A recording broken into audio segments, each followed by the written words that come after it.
तो पढ़ेंगे आज हम रैखिक समीकरण का हल।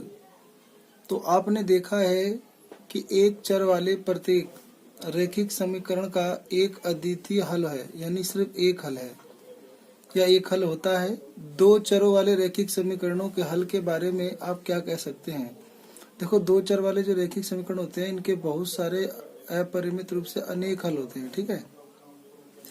क्योंकि समीकरण में दो चर हैं, इसीलिए हल का अर्थ होता है कि x और y के उन मानों का युग्म जो दिए हुए समीकरण को संतुष्ट करते हो, यानी x और y का मान रखने पे वो समीकरण 0 हो जाए।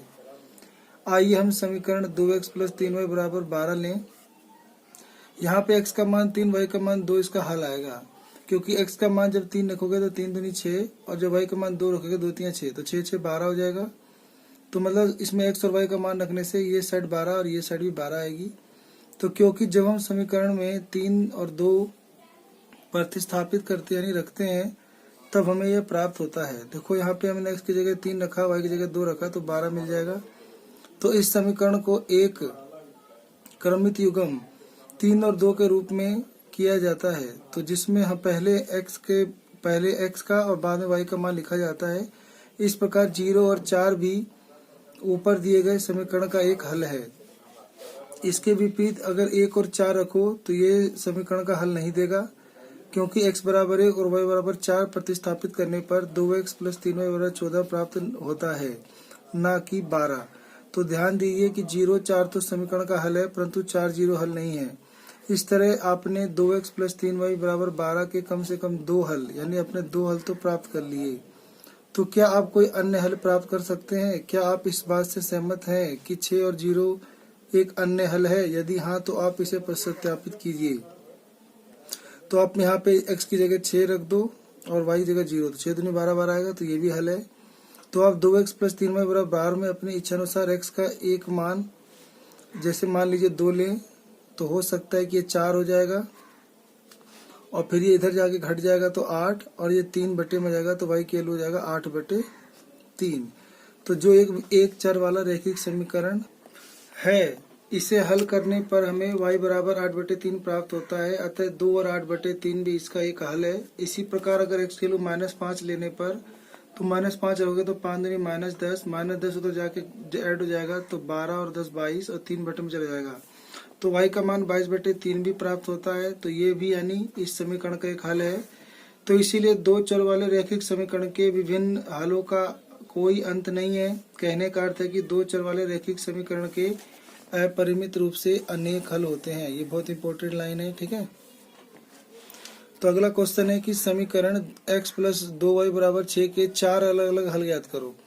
तो देखने पर पहले x = 2 रखना है, तो y का मान यहाँ 2 आ जाएगा। देखो, 2 रखोगे 2 उधर घट जाएगा, तो 6 में 2 गए 4, और 2 बटे में जाएगा तो 4 काट देगा, तो y की वैल्यू 2। तो एक हल तो क्या आ जाएगा, 2 2, क्योंकि यहाँ 2 रखोगे तो 6 दे देगा, ठीक है। तो इसी प्रकार अब हम x का मान 0 लें, तो 0 x का मान 0 होने पर 2y 6 बचेगा, और 6 से 2 इससे काट देगा 3 बार में, तो y का मान 3। तो 0 और 3 भी हल हो जाएगा। ऐसे ही आप ना बारी बारी से कुछ रखते जाएंगे। अब हमने y का मान 0 रख लिया तो x का मान 6 आ गया, तो ये भी एक आंसर हो गया। ऐसे हमने y का मान 1 रख लिया तो x का मान 4 आ गया, तो ये भी आंसर हो गया। तो इस प्रकार से हम कह सकते हैं हमने 4 हल ऐसे ऐसे निकाल लिए हैं, ठीक है। अब कुछ भी मान रख के, कुछ भी x की वैल्यू रखिए y आ जाएगा, या y का मान रखिए x आ जाएगा, ठीक है। तो आपको 4 हल निकालने थे, तो 4 बार आप बारी बारी से x का मान रखें तो y आ जाएगा, या फिर y रखें तो x आ जाएगा, ठीक है। तो ध्यान दीजिए कि एक हल प्राप्त करने की सरल विधि x = 0 लेना है और y का संगत मान प्राप्त करना है। इसी प्रकार अगर y 0 ले सकते हैं तो x का संगत मान प्राप्त कर सकते हैं। तो सबसे आसान ज्यादातर 0 रख के अपना मान निकालना होता है। अगला लिखा है उदाहरण 4, निम्नलिखित समीकरणों में से प्रत्येक समीकरण के 2 हल ज्ञात कीजिए। अब हमें इसके सिर्फ 2 हल निकालने हैं। तो एक बार x = 0 ले लेंगे, तो 0 लेने से 4x 0 हो जाएगा, तो 3y = 12 बचेगा, 3 चौक 12, तो y का मान 4 आ जाएगा। तो अतः 0 4 इस समीकरण का एक हल हो गया। ऐसे ही अब y की वैल्यू 0 लोगे तो ये 0 होने से 4 3 12, तो x का मान 3 आ जाएगा, तो ये 3 0 भी इसका एक हल हो जाएगा। ऐसे ही आगे के क्वेश्चन में आपको इसे 4 अलग अलग हल निकालने हैं। यहाँ पे क्या है कि x दिया ही नहीं है, तो इसीलिए हम साथ में 0x लिखकर फिर करेंगे। ठीक है, अगला है कि प्रश्नावली 4.2 निम्नलिखित विकल्पों में कौन सा विकल्प सत्य है और क्यों। तो पहला दिया है y बराबर 3x प्लस वाई, ये दो चर वाला रैखिक समीकरण है, तो इसके होते हैं अपरिमित रूप से अनेक हल, तो ऑप्शन नंबर 3 सही है। निम्नलिखित समीकरणों में से प्रत्येक समीकरण के 4 हल ज्ञात करो। हम इसके 4 हल निकालने हैं, इसके 4 और इसके 4, तो कर देते हैं इसको।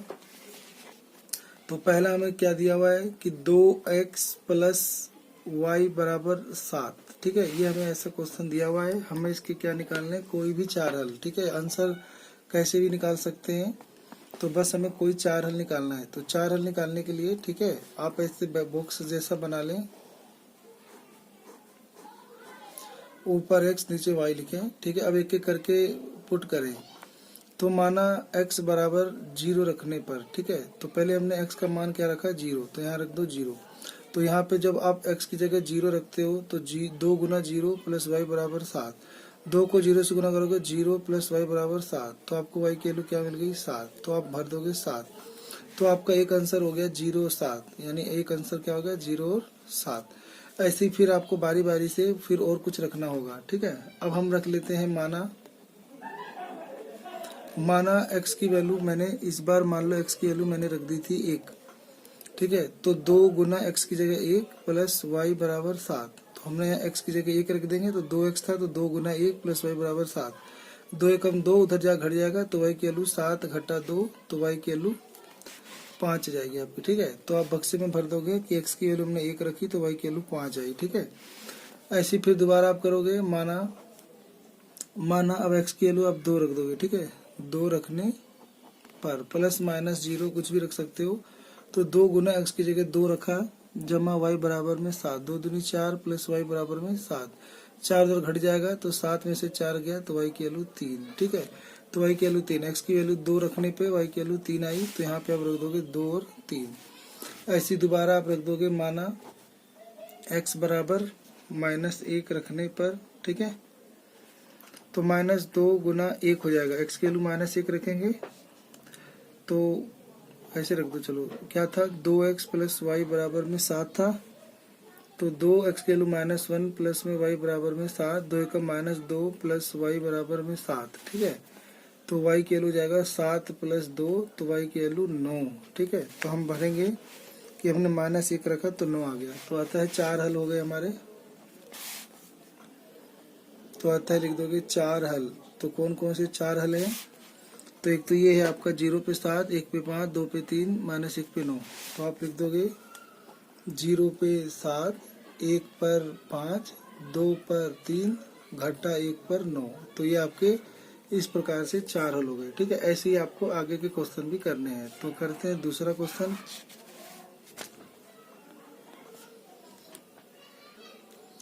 तो दूसरे में आपको क्या दिया हुआ है, दूसरे में आपको दिया हुआ है पाई x प्लस वाई बराबर में 9, तो आप वैसी बॉक्स बनाएंगे,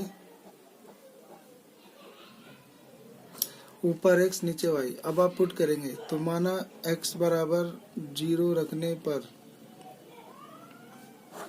फिर ऐसी x बराबर 1 रखने पर, फिर x बराबर 2 रखने पर, फिर x बराबर 3, ऐसे आप रखेंगे तो आपको क्या मिलेगा, तो पाई गुना x की जगह 0 हो जाएगा, जमा y बराबर में 9, तो 0 पाई 0 हो जाएगा, तो y की वैल्यू 9, तो यानी 0 रखने पे 9।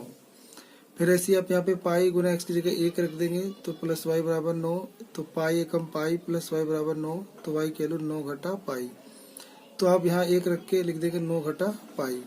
ऐसे आप 2 रख दोगे, तो पाई गुना x की जगह 2 जमा y बराबर में 9, पाई दूनी 2 पाई प्लस में y बराबर में 9, तो y की वैल्यू 9 घटा 2 पाई, तो 2 रखने पे y 9 घटा 2 पाई। ऐसे आप 3 रख देंगे, तो 3 पाई प्लस में y बराबर में 9, तो y की वैल्यू 9 घटा 3 पाई, तो यहाँ 3 रख दोगे तो 9 घटा 3 पाई, ये आपका आंसर हो गया। ठीक है, तो आप अतः आपके 4 हल हो गए।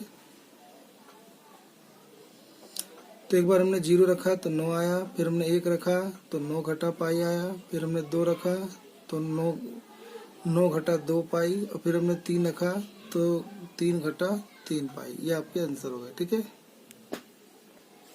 तीसरा क्वेश्चन है कि बताइए कि निम्नलिखित हलों में कौन कौन समीकरण के हल हैं और कौन कौन हल नहीं है। तो ये हमारा समीकरण है और ये 4-5 ऑप्शन है। तो आप एक बार x की जगह ये आगे की वैल्यू रखेंगे 0 और एक बार y की वैल्यू 2 रखेंगे और चेक करेंगे क्या आंसर 4 के बराबर आता है। और अगर आता है तो लिख देंगे हाँ ये समीकरण के हल है, नहीं तो ये हल नहीं है। ठीक है, तो चलो हम इसका करते हैं पहला क्वेश्चन। तो हमें क्या दिया हुआ था समीकरण में, हमें दिया था x माइनस का 2y बराबर में 4। पहला ऑप्शन क्या था 0 और 2। तो अब हम इसको रख के देखते हैं। तो हम ना पहले लिख देंगे x बराबर 0 और y बराबर 2।